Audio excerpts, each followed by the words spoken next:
gerak parabola atau gerak peluru. Sebelum kita bahas gerak parabola lebih jauh, coba Ananda perhatikan gambar ini. Gambar apa ini? Iya, permainan Angry Bird. Bagaimana bentuk lintasannya nih, bentuk Angry Bird? Lintasannya berbentuk parabola. Jadi apa itu gerak parabola? Untuk memahami gerak parabola, silakan Ananda perhatikan dulu video berikut.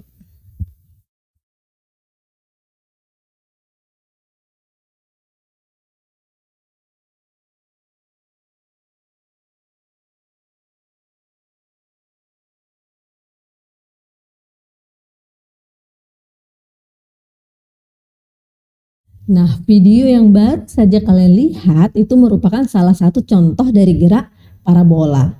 Setelah melihat video itu, apa yang bisa Ananda simpulkan tentang gerak parabola? Iya benar, jadi gerak parabola ini merupakan gerak yang lintasannya berbentuk parabola. Jadi gerak parabola ini merupakan perpaduan dua buah gerak, yaitu GLB pada sumbu X dan GLBB pada sumbu Y. Jadi nanti kalau kita cerita masalah sumbu X ataupun jarak, berarti rumus yang kita gunakan adalah rumus GLB. Dan kalau nanti ceritanya masalah ketinggian, berarti rumus yang kita bahas adalah GLBB. Nah, walaupun gerak parabola ini merupakan perpaduan dua buah gerak, tapi kedua gerak ini tidak saling mempengaruhi ya, hanya membentuk suatu gerak parabola aja. Ya, kapan lagi kita jumpai gerak parabola dalam kehidupan kita? Iya, seperti yang terlihat pada gambar ya, kita akan jumpai gerak parabola pada permainan bola basket.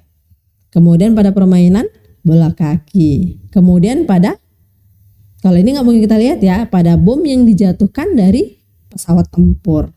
Untuk memperjelas lintasan gerak parabola, mari kita perhatikan gambar grafik lintasan gerak parabola ini. Ya. Kalau kita perhatikan gambar ini, bisa kita simpulkan bahwa gerak parabola itu memiliki 3 titik kondisi. Ya, kalau ini bekas nama, berarti ini titik A, kondisi A, ini titik B, kondisi B, dan ini adalah titik C, kondisi C. Ya, dan kalau ini kalaupun kita kasih nama, ini sama seperti kondisinya di titik B, hanya saja arahnya berlawanan. Jadi ini kalaupun nggak kita buat nggak masalah. Jadi makanya dia hanya ada pada 3 kondisi. Ya, pada titik A ini merupakan titik awal gerak parabola dengan kecepatan awal v0. Ya, pada titik B ini merupakan benda saat waktu tertentu. Sedangkan pada titik C ini merupakan titik tertinggi benda. Jadi benda berada pada titik maksimal, pada ketinggian maksimal, dan pada titik ini kecepatan benda pada sumbu Y itu sama dengan 0. Ya, sekarang kita analisis besaran-besaran apa saja untuk setiap titiknya. Ya, besaran yang pertama itu adalah komponen vektor kecepatan awal. Kalau ibu tanya nih, kita perhatikan nih kondisi yang pertama titik A. V0 ini berada pada sumbu apa? Pada sumbu X? Enggak ya, karena V0 tidak tepat berhimpit di sumbu X. Pada sumbu Y? Enggak juga, karena dia juga tidak tepat berhimpit di sumbu Y. Jadi V0 berada pada sumbu apa? Di antara sumbu X dan sumbu Y. Nah, karena dia letaknya di antara, maka kita harus perjelas dia di sumbu X dan sumbu Y. Ya, kita perjelas dia ke bawah, kita uraikan dia ke bawah, maka sepanjang inilah dia V0 arah sumbu X. Jadi mau sepanjang apapun ya ini V0 arah sumbu X. Kemudian kita uraikan dia ke samping, maka pada sepanjang sumbu inilah dia namanya V0 arah sumbu Y. Jadi berapa besar atau nilai daripada V0X dan V0Y? Ibu ingatkan ya. Ingat kalau misalkan ada sudut, ini ibu gambar kemari biar lebih jelas. Oke.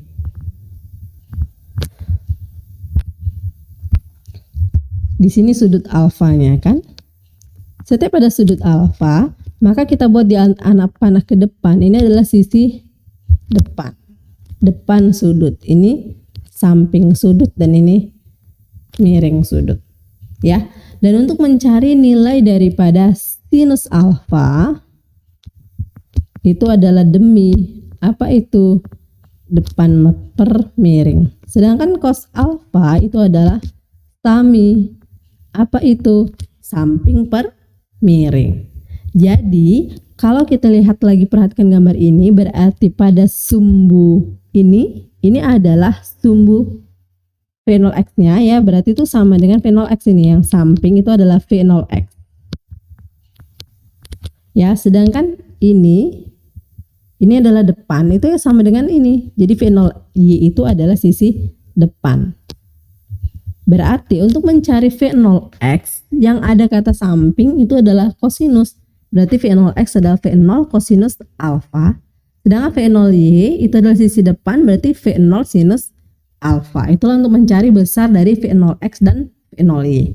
Dan untuk mencari jadi berapa besar V0-nya, maka kita gabungkanlah mereka berdua dengan cara yaitu V0 besar V0-nya itu adalah akar dari V0x kuadrat ditambah V0y kuadrat. Paham ya? Kita lanjutkan besaran selanjutnya yaitu kecepatan benda setiap saat. Ya, ingat ya, gerak parabola merupakan perpaduan GLB dan GLBB. GLB berlaku untuk sumbu X dan GLBB berlaku untuk sumbu Y. Ya, jadi kecepatan benda pada sumbu X yaitu Vx ini nilainya sama dengan V0x. Berapa tadi nilai V0x? V0 kosinus alfa. Dan untuk sumbu Y berarti Vy kita gunakan persamaan GLBB yang V sama dengan V0 plus minus G kali T. WID coba cek Tokopedia tanggal 25 sampai akhir bulan banyak. Nolnya juga V0 arah sumbu Y.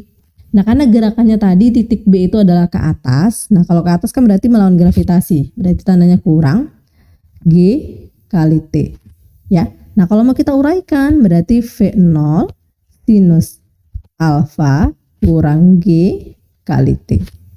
Ya. Jadi berapa besar V-nya? Jadi besar V-nya itu adalah akar dari Vx kuadrat ditambah Vy kuadrat. Oke. Nah, besaran yang selanjutnya itu adalah posisi benda setiap saat.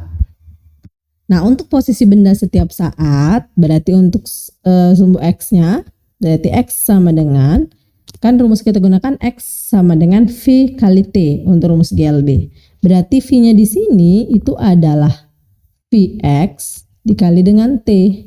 Nah, karena tadi Vx sama dengan V0x, berarti di sini V0x kali T. Kalau mau diuraikan lagi ya berarti V0 kosinus alfa dikali dengan T-nya. Ya. Kemudian untuk arah sumbu Y, kita gunakan persamaan yang Y sama dengan V0 kali T plus minus setengah GT pangkat 2. Nah, berarti V0 di sini adalah V0Y kali T, karena gerakannya ke atas berarti dikurang setengah GT pangkat 2. Kalau kita mau uraikan berarti V0 sinus alfa dikali T dikurang setengah GT pangkat 2 untuk mencari Y-nya. Dan untuk mencari perpaduan X dan Y, ya besar posisinya yaitu R, bisa kita gabungkan dengan R, akar dari berarti X kuadrat ditambah Y kuadrat. Ya, jadi ini persamaan yang bisa kita gunakan. Sampai di sini paham? Kita lanjutkan ke besaran selanjutnya yaitu ada besaran ketinggian.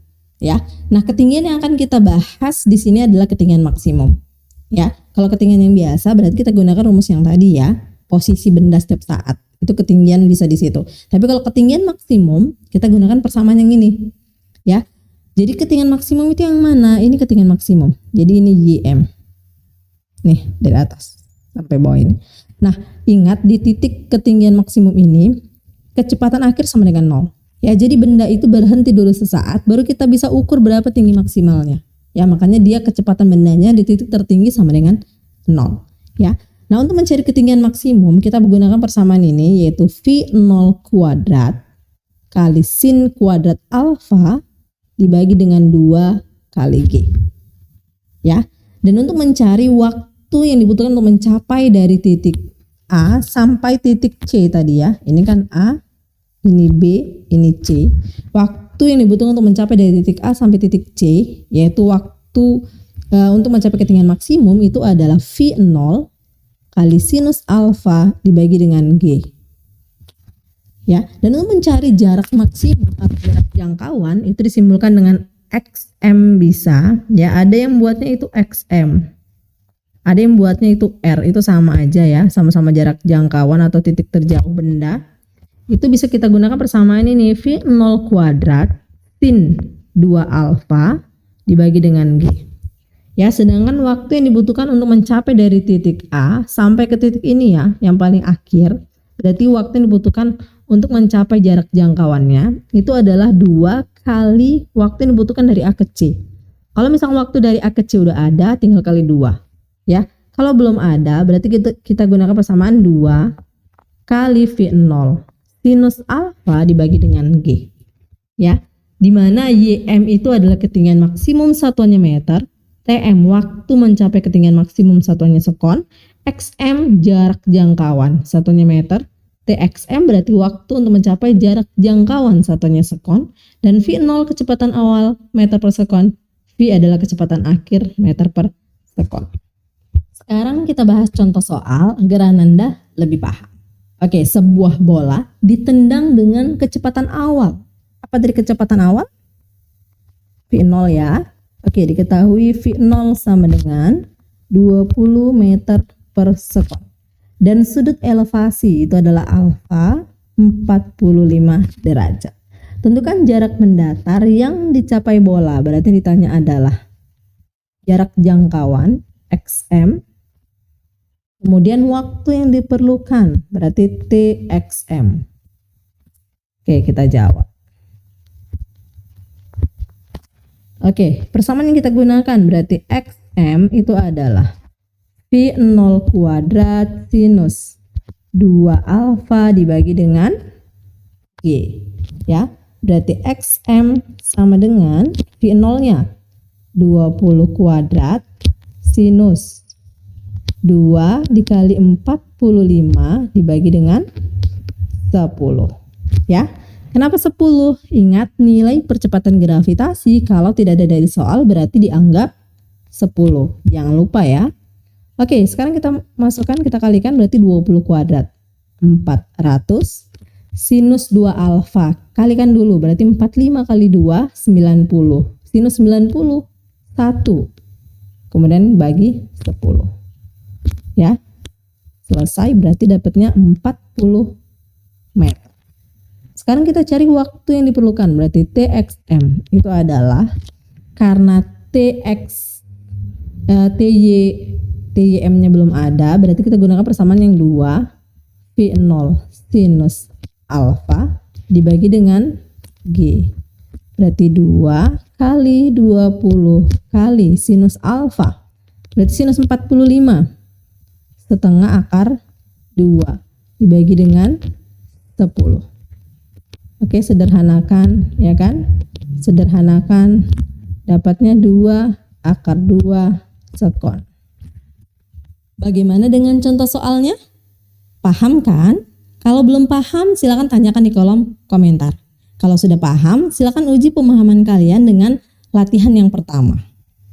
Kita lanjutkan ke contoh soal berikutnya, ini yang menggunakan analisis. Ya, jadi contoh soal yang pertama itu tadi menggunakan persamaan yang udah bisa kita ingat ya. Jadi ketinggian maksimum, jarak jangkauan, waktu itu bisa kita ingat rumusnya dan bisa langsung kita gunakan. Ya, tapi kalau yang lain itu kita analisis dulu cerita soalnya, baru kita tahu kira-kira menggunakan persamaan yang mana. Ya, oke, sebuah kelereng berada di atas sebuah meja. Kira-kira kita gambar dulu ya biar paham. Ya, anggap aja ini gambarnya bagus gitu. Oke, ini kelereng. Didorong. Ya, berarti ada kecepatan awalnya ya. Kalau dia didorong, berarti gerakannya adalah seperti ini kurang lebih. Ya kan? Nah, yang ditanya itu adalah jarak mendatar ya. Oke, ini yang ditanya. X-nya berapa? Berarti kalau ini dia, gerakannya kan seperti ini, berarti dia ada V0X-nya. Ya. Nah, kita analisis lagi. Didorong dengan kecepatan. Berarti itu kecepatan apa yang didorong? Berarti adalah V0 arah X-nya. Itu maksud Ibu. Ibu mau ngasih tahu itu. Jadi yang dikasih tahu, V0X-nya itu adalah 2 meter per sekon. Karena dorongnya arah sumbu X, maka nilainya adalah V0 arah X. Ya, gimana dengan V0Y-nya? Ada nilainya? Nggak ada pergerakan ke arah Y ya. Berarti V0Y itu sama dengan 0. Nah, itu yang Bu maksud. Jadi kita analisis ceritanya. Ya. Ketinggian meja dari lantai, berarti Y-nya itu adalah 45 cm. Langsung kita ubah ke meter, berarti 0,45 meter. Tentukan jarak mendatar yang ditempuh. Nah, ini yang ditanya adalah X-nya. Nah, Ibu kasih tips untuk mengerjakan soal analisis ya. Jadi tipsnya, kalau yang ditanya itu adalah GLB, X ini kan GLB, berarti kalian kerjakan persamaan yang pertama itu adalah GLBB-nya. Ya. Kita coba. Oke, yang ditanya X GLB, berarti kita gunakan rumus GLBB. Nah, rumus GLBB yang bisa kita gunakan kalau ada Y, ada V0Y, berarti apa yang perlu kita cari dari sini? Ya, kita coba dulu rumusnya. Berarti rumus yang kita gunakan adalah Y sama dengan V0 kali Y, V0Y kali T, karena gerakannya ke bawah, berarti tambah ya, karena searah gravitasi, tambah setengah GT pangkat 2. Y-nya 0,45. V0Y-nya 0 karena nggak ada pergerakannya ya, berarti langsung setengah G-nya 10 kali T pangkat 2. Berarti kita akan dapat T di sini dan akan kita gunakan di rumus GLB nanti. Ya, berarti 0,45 itu sama dengan 5T pangkat 2. Berarti T pangkat 2 adalah 0,45 dibagi 5, berarti 0,09. Sehingga T yang kita dapat akar dari 0,09 yaitu 0,3 sekon. Ya. Sekarang berarti yang ditanya adalah X. Berarti rumus yang kita gunakan adalah rumus GLB. Nah, ini tadi dapat 0,3 sekon. Apa rumusnya? Nah, rumus GLB cuma ada satu, yaitu X sama dengan V0 kali T. Ya. V kali T, karena V-nya itu sama dengan V0X, ya ada V0X kali T. Ya, berarti nilainya X-nya itu, V-nya itu 2, T-nya 0,3, berarti dapatnya 0,6 sekon. Paham ya? Tuntas sudah pembahasan kita hari ini. Semoga kalian paham dengan apa yang telah Ibu jelaskan. Kalau masih ada yang belum paham, silakan tanyakan di kolom komentar. Kalau sudah paham, silakan uji pemahaman kalian dengan latihan kedua ini. Selamat mengerjakan. Sampai jumpa di video kita berikutnya. Wassalamualaikum.